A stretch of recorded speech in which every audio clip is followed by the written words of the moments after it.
The Apex Fallacy. You may have heard of it. It's one of feminism's favourite straw men, and although incredibly simplistic and demonstrably false, you have to admit it's worked in terms of government setting gender quotas and other affirmative action programs. In Australia, we use the contradiction in terms positive discrimination to describe affirmative action. It can be used to legally discriminate against certain groups, almost always straight white men.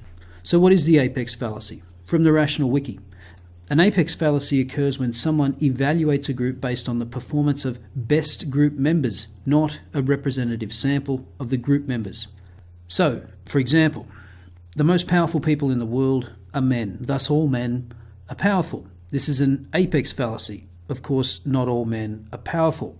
Basic logic. That's probably why it eludes most feminists. Yes, men make up more of the powerful and wealthy, but they also make up the majority of the homeless, the majority of the unemployed, etc. Still, this basic knowledge hasn't stopped Carolyn Ovington of The Australian from indulging in a little fallaciousness of her own. In her article titled, "Sorry Guys, Not Sorry," women just want the same breaks. So straight away the title implies that men are only where they are in the C-suite or in government because of special treatment. The fact is, women do get the same breaks, at least the women that work hard to put themselves in the positions to take advantage of such breaks, of which less do than men. But let's not mention that because it's inconvenient to the narrative. Do you feel sorry for straight white men? Not individually, but as a group. I know I don't. We are, I think, supposed to feel sorry for them because apparently they're under siege these days. So add to the mix a straw man argument. Speaking as a straight white male, I don't want anyone to feel sorry for me. I personally despise pity. I think most straight white men just want to be treated like everyone else in the spirit of the Aussie fair go. They don't want special treatment. That seems to be the purview of the minority fundamentalists and feminists. So perhaps there's a little projection here. And guess who from? From militant, PC-waving, fat activists, obviously. From lefty feminists and diversity-obsessed ideological hand-wringers. But from where I sit, the straight white male as a cohort is still doing okay, meaning he has all the power and all the money. And yes, I know that's not everyone's story, nor is it everything, but it's still not a bad place from which to begin. I won't bore you with statistics. Okay, maybe just 3 or 4. Number of Australian Prime Ministers to date, 29. Number who were female, 1. Number of US Presidents to date, 44. Number who've been female, 0.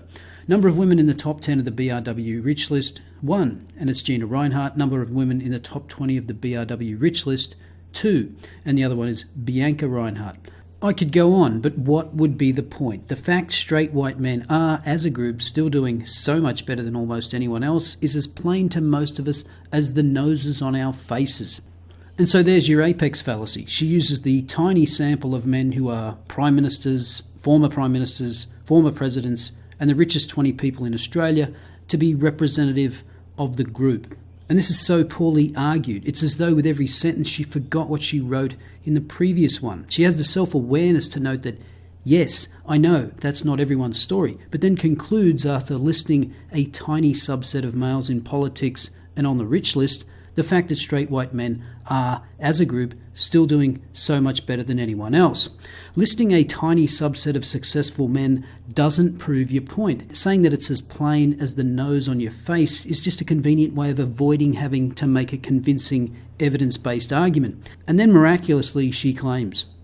Yet some among their number still try to spin it. Take the release last week of a new report by the behavioural economics team within the Prime Minister's department. Now remember, this was the report I talked about a couple of weeks ago, which was designed to counter the unconscious bias of white men hiring people that look like themselves, but actually showed the complete opposite.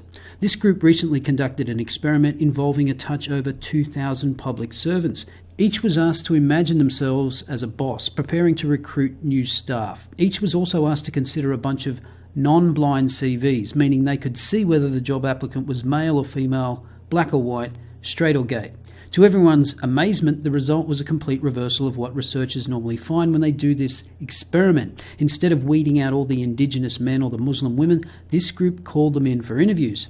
Actually, I wasn't amazed at all, but go ahead and speak for me and everyone else. Also, notice the subtle generalization here, that it's the opposite of what researchers normally find. That's not exactly true. Remember the recent finding that women were preferred 2-to-1 in STEM tenure-track positions.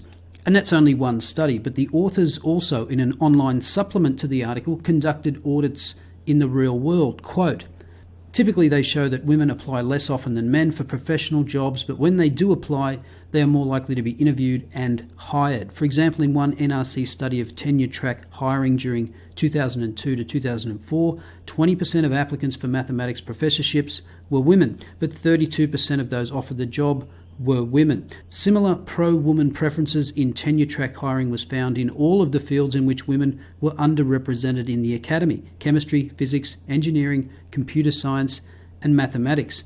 It is also found, albeit to a lesser extent, in biology and psychology, fields in which women are well represented. In our article, we described 8 large-scale audit studies, and they showed a pro-female hiring bias. None ever showed a pro-male bias. Since publishing our study, numerous correspondents shared with us additional audit studies from their own universities and national organisations, and all of these accord with a pro-female preference. Usually the preference is sizable. For example, in a national audit of US and Canadian computer science hiring conducted by the Computer Research Association, new women recipients of PhDs submitted far fewer job applications than men, but they received many more offers per application. Fewer new hires obtained 0.77 interviews per application versus 0.37 for men, and received 0.55 offers per application versus 0.19 for men. The idea that women or minorities are systematically discriminated against in hiring decisions is an artifact of history that people like Overington still cling to because it fits the women are oppressed narrative.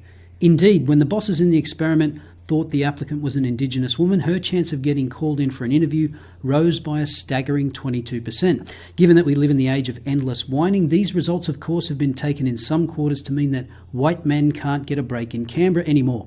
It's discrimination against white men in the public service. That's what it is. To which I say, ho, ho, ho. You'd need only to glance at the heads of departments in Canberra to know it's not true. Also, you'd have to suspect that the pro-female, pro-minority bias found in the experiment doesn't actually occur in real life, because if it did, we'd have far more female departmental heads and far more women in well-paid public service jobs.